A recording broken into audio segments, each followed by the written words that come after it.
ఆకాశవాణి ప్రాంతీయ వార్తలు చదువుతున్నది సాయి సిస్లా. ఈరోజు వార్తల్లోని ముఖ్యాంశాలు. అమెరికాలో పర్యటిస్తున్న ప్రధానమంత్రి నరేంద్ర మోదీ ప్రముఖ టెక్నాలజీ సంస్థల ముఖ్య కార్యనిర్వహణాధికారులతో రౌండ్ టేబుల్ సమావేశంలో పాల్గొన్నారు. పంచాయతీరాజ్ గ్రామీణాభివృద్ధి శాఖలో చేపట్టిన బదిలీలపై ఉప ముఖ్యమంత్రి కె పవన్ కళ్యాణ్ ఈరోజు సమీక్ష నిర్వహించారు. రాష్ట్రంలో పురపాలక సంఘాలలో అభివృద్ధి కార్యక్రమాలకు కేంద్ర ప్రభుత్వ నిధులు విడుదల చేస్తున్నామని రాష్ట్ర పురపాలక పట్టణాభివృద్ధి శాఖ మంత్రి పి నారాయణ తెలిపారు. మహిళలు, చిన్నారులను వేధిస్తున్న రక్తహీనత సమస్య పరిష్కారానికి ప్రభుత్వం కృషి చేస్తోందని రాష్ట్ర ఎక్సైజ్ శాఖ మంత్రి కొల్లు రవీంద్ర వెల్లడించారు. ప్రతి ఒక్కరూ సూర్యఘర్ పథకాన్ని సద్వినియోగం చేసుకోవాలని రాష్ట్ర విద్యుత్ శాఖ మంత్రి గొట్టిపాటి రవికుమార్ ప్రజలకు సూచించారు. వార్తల వివరాలు. అమెరికాలో పర్యటిస్తున్న ప్రధానమంత్రి నరేంద్ర మోదీ ప్రముఖ టెక్నాలజీ సంస్థల ముఖ్య కార్యనిర్వహణాధికారులతో రౌండ్ టేబుల్ సమావేశంలో పాల్గొన్నారు. ఈ సమావేశంలో భాగంగా ఆయన మాట్లాడుతూ, గతేడాది వాషింగ్టన్ వచ్చినప్పుడు మీలో కొందరితో సమావేశమయ్యే అవకాశం లభించిందని గుర్తు చేసుకున్నారు. మరోసారి ప్రపంచంలో ప్రముఖ ఆవిష్కర్తలతో సమావేశమవడం గర్వంగా ఉందని తెలిపారు. భారత్పై మీకున్న ఉత్సాహం, నమ్మకం మాకు ఎంతో సంతోషాన్ని ఇస్తున్నాయని, మీరు ఇచ్చిన సూచనలు ఎంతో విలువైనవని ప్రధానమంత్రి కొనియాడారు. Google CEO Sundar Pichai, Adobe chief executive officer Shantanu Narayen, Nvidia CEO Jensen Huang సహా 15 కంపెనీల సీఈఓలు ఈ రౌండ్ టేబుల్ సమావేశంలో పాల్గొన్నారు. ఈ సమావేశానికి సంబంధించిన ఛాయాచిత్రాన్ని నరేంద్ర మోదీ తన ఎక్స్ ఖాతాలో పంచుకున్నారు. సీఈఓలతో ఫలప్రదమైన చర్చలు జరిగాయని, సాంకేతిక పరిజ్ఞానం, ఆవిష్కరణలకు సంబంధించిన అంశాల గురించి చర్చించామని తెలిపారు. మేడ్ బై ఇండియా గురించి ప్రత్యేకంగా ప్రస్తావించామని ప్రధానమంత్రి వెల్లడించారు. పంచాయతీరాజ్ గ్రామీణాభివృద్ధి శాఖల్లోని వివిధ విభాగాల్లో భారీగా బదిలీలు జరిగాయి. ప్రభుత్వ ఆదేశాల ప్రకారం బదిలీలకు చివరి రోజు కావడంతో అన్ని క్యాడర్లలోని అధికారులు, ఇంజనీర్లకు స్థానచలనం కల్పిస్తూ పంచాయతీరాజ్ శాఖ నిన్న ఒకే రోజు 13 జీవోలు జారీ చేసింది. ఇతర శాఖల నుండి డిప్యుటేషన్లపై వచ్చిన వారికంటే మాతృశాఖ అధికారులకే అత్యధిక ప్రాధాన్యమిచ్చారు. డివిజనల్ డెవలప్మెంట్ అధికారులకు బదిలీల్లో పెద్దపీట వేసి కీలక స్థానాల్లో నియమించారు. 24 జిల్లాల్లో జిల్లా జల యాజమాన్య సంస్థ డ్వామా పథక సంచాలకులను బదిలీ చేశారు. పంచాయతీరాజ్ గ్రామీణాభివృద్ధి శాఖలో చేపట్టిన బదిలీలపై ఉప ముఖ్యమంత్రి కె పవన్ కళ్యాణ్ ఈరోజు సమీక్ష నిర్వహించారు. గుంటూరు జిల్లా మంగళగిరిలోని తన క్యాంపు కార్యాలయంలో ఆయన పేషీ అధికారులతో సమీక్ష జరిపారు.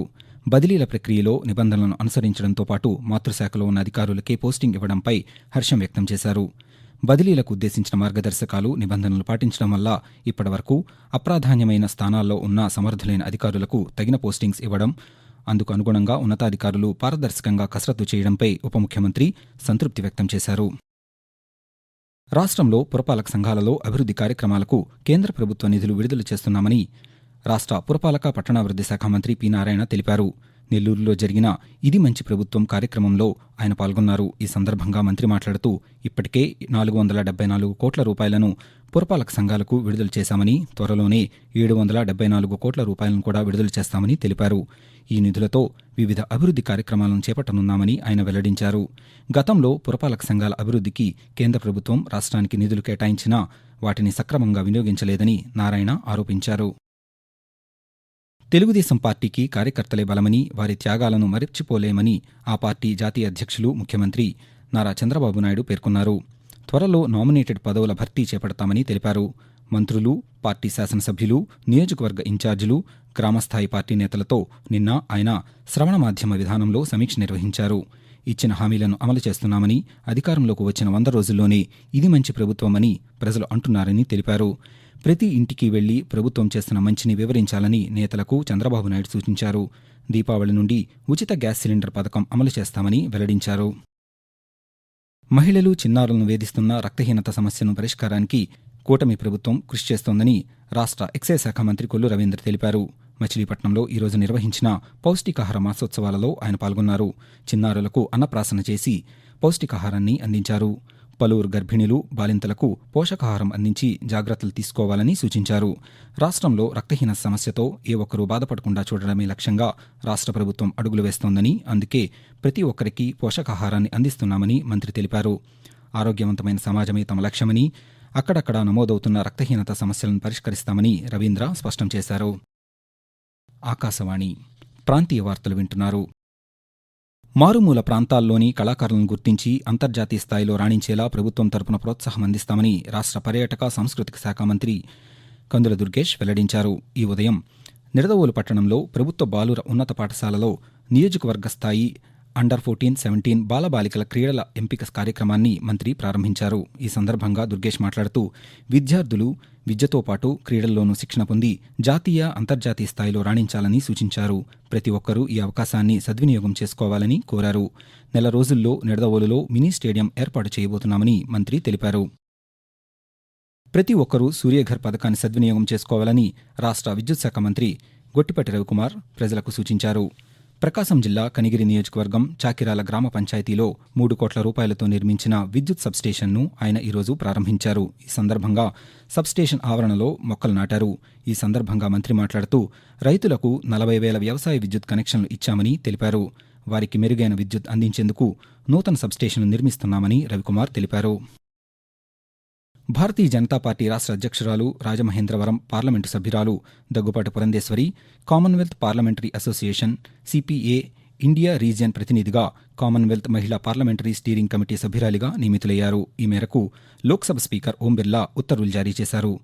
2026 ఏడాది చివరి వరకు ఈ నియామకం వర్తిస్తుంది.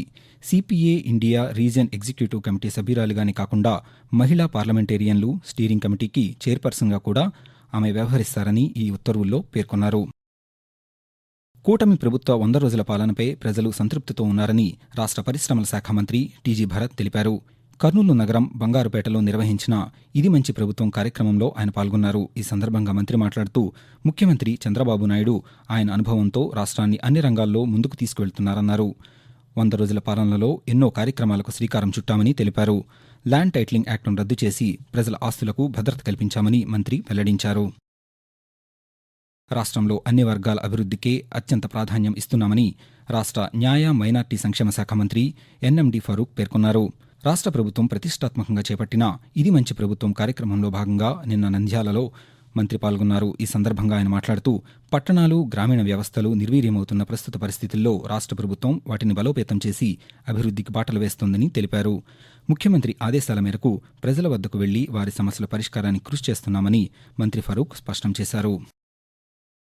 పశ్చిమ మధ్య బంగాళాఖాతంలో కొనసాగుతున్న ఉపరితల ఆవర్తనం ప్రభావంతో రాష్ట్రంలోని అనేక ప్రాంతాల్లో నిన్న తేలికపాటి నుండి ఓ మోస్తరు వర్షాలు, కొన్ని ప్రాంతాల్లో భారీ వర్షాలు కురిశాయి. కోస్తా రాయలసీమల్లో అనేక చోట్ల ఎండ తీవ్రత ఉక్కపోత కొనసాగుతోంది. బంగాళాఖాతంలో ఉపరితల ఆవర్తనం, మయన్మార్ తీరంలో ఉన్న మరో ఆవర్తనం ప్రభావంతో ఈరోజు పశ్చిమ మధ్య బంగాళాఖాతంలో అల్పపీడనం ఏర్పడనుంది. దీని ప్రభావంతో కోస్తా రాయలసీమల్లో వర్షాలు కురుస్తాయని, రాబోయే 2-3 రోజుల పాటు అనేక చోట్ల వర్షాలు, అక్కడక్కడ భారీ వర్షాలు కురుస్తాయని అమరావతిలోని భారత వాతావరణ కేంద్రం తెలిపింది. అల్పపీడనం ప్రభావంతో రాబోయే 3 రోజులు పిడుగులతో కూడిన వర్షాలు పడే అవకాశం ఉందని రాష్ట్ర విపత్తుల నిర్వహణ సంస్థ హెచ్చరించింది. అల్లూరు సీతారామరాజు జిల్లా మారేడుమిల్లి విహారయాత్రకు వెళ్లిన వారిలో 2 మృతి చెందారు. ఏలూరు జిల్లా ఏలూరు ఆశ్రమం వైద్య కళాశాలకు చెందిన 3 వైద్య విద్యార్థులు నిన్న గల్లంతు కాగా ఈ ఉదయం 2 మృతదేహాలు లభ్యమయ్యాయి. పార్వతీపురం జిల్లా బొబ్బిలికి చెందిన కుసిరెడ్డి సౌమ్య, బాపట్లకు చెందిన బి అమృత మృతదేహాలను అధికారులు గుర్తించారు. ప్రకాశం జిల్లా మార్కాపురానికి చెందిన సిహెచ్ హరదీప్ కోసం గాలింపు కొనసాగుతోంది. తిరుమల శ్రీ వెంకటేశ్వర స్వామి వారి ఆలయంలో జరిగిన దోషాలకు ప్రాయశ్చిత్తంగా ఈరోజు శాంతిహోమం నిర్వహించామని తిరుమల తిరుపతి దేవస్థానం కార్యనిర్వహణాధికారి జె శ్యామలరావు తెలిపారు. ఆలయంలో శాంతిహోమం, సంప్రోక్షణ కార్యక్రమాల అనంతరం ఆయన పాత్రికేయులతో మాట్లాడారు. ఆలయంలోని అన్ని విభాగాల్లో సంప్రోక్షణ కార్యక్రమాలు చేశామని ఆలయ ప్రధాన అర్చకులు వేణుగోపాల దీక్షితులు తెలిపారు. ఆకాశవాణి ప్రాంతీయ వార్తలు ముగించే ముందు ముఖ్యాంశాలు మరొకసారి.